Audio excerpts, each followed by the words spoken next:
Think about the last time you felt that hit of dopamine. It's the notification on your phone. Your package has arrived. You open it to find a trend-perfect outfit that costs you less than a cup of coffee. To you, it's a steal. To the algorithm, you are just another data point in a global experiment of mass consumption. Welcome to the world of ultra-fast fashion. We used to have 4 seasons a year. Then Zara gave us 52. Now companies like Shein and Temu are launching 6,000 new items every single day. It's a machine that never sleeps, driven by an invisible logic that most of us refuse to see. We are told this is the democratization of fashion. We are told that everyone deserves to look like a millionaire on a minimum wage budget. That is the slogan, shop like a billionaire. But have you ever stopped to ask how a dress can cost less than a sandwich? In economics, nothing is truly free. If you aren't paying the price at the checkout, someone else is paying it with their life, and the planet is paying it with its future. Today, we peel back the plastic packaging of the $2 nightmare. This is Hidden Works. Shein and Temu aren't clothing companies. They are big data firms that happen to sell fabric.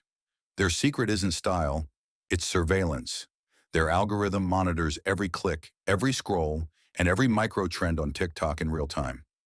It scrapes data from millions of users to predict exactly what you want before you even know you want it. The moment a celebrity is spotted in a new dress, the machine begins to whir. Within 3 days, a knockoff is designed, produced, and listed. This speed is unprecedented. This is the ultra-fast model. Unlike traditional brands that order thousands of units months in advance, Shein produces small batches, only 100 items at first. They test the waters. If the algorithm sees high engagement, they ramp up production to millions instantly. It's a casino where the house never loses because the house owns the data. They've turned clothing into disposable software, updates that you wear once and delete from your closet. But the manipulation goes deeper than just tracking data. Open the Temu app. It doesn't look like a store. It looks like a slot machine. Spinning wheels. Flash sales with countdown timers that reset every time you refresh. Only 2 items left. 90% off for the next 10 minutes. It creates artificial scarcity. It exploits the same neural pathways as gambling addiction. You aren't shopping. You are playing a game.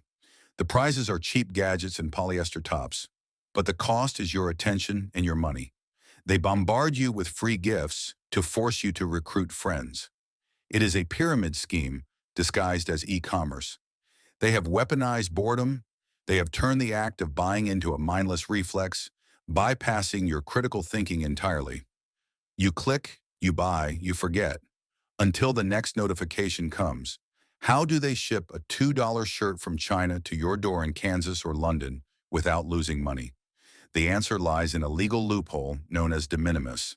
In the U.S., under Section 321 of the trade law, packages valued under $800 can enter the country, duty-free and inspection-free.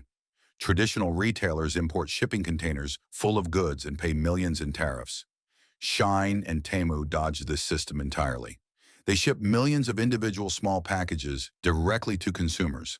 By doing this, they avoid taxes that legitimate businesses have to pay. They flood the customs system with so much volume that inspectors physically cannot check the packages. It is essentially state-sponsored smuggling disguised as mail. They are exploiting a law meant for souvenirs to build a tax-free empire, undercutting local economies and hiding what is really inside those bags. And what is inside? To make a profit on a $3 item, you have to break every rule of human dignity. The heart of this machine beats in Guangzhou, China. Behind the flashy apps are thousands of unregulated shadow factories. These aren't the audited, polished facilities shown to Western investors.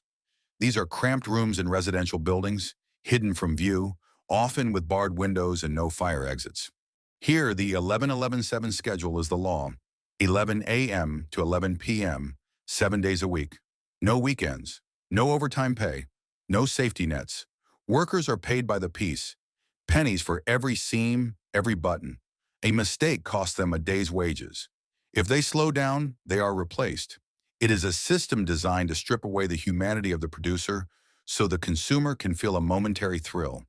We've traded the sweatshops of the 90s for something much more efficient and much more hidden. It's not just the labor that's cheap, it's the materials.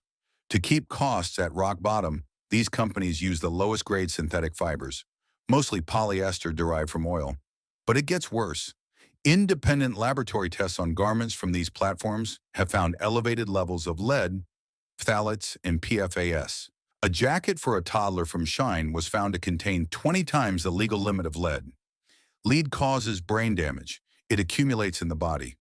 You are wearing a chemical cocktail. These substances are absorbed through your skin. They are washed into our water systems. We are literally poisoning ourselves and our children for a trend that will be over by next Tuesday. The industry calls it affordable luxury. A more honest term would be toxic waste you can wear. This machine relies on a powerful marketing arm, the haul culture.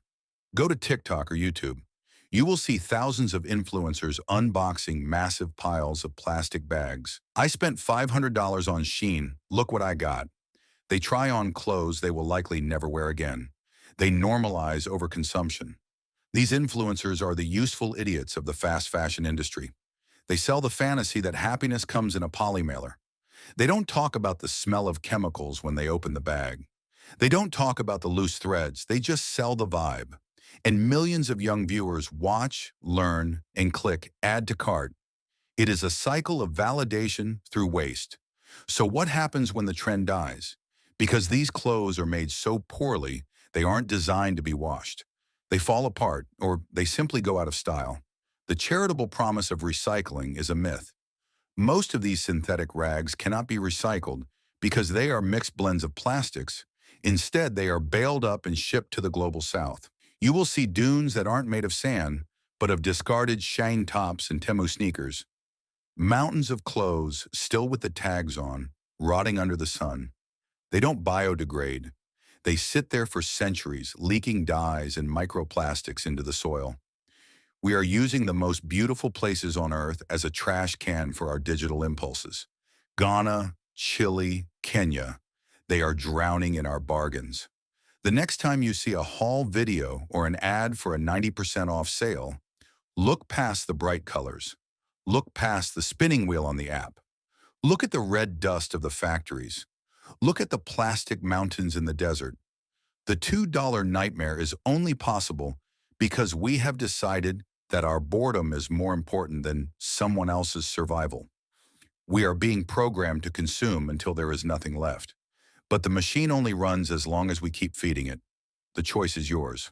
Are you a user or are you the product? This is Hidden Works.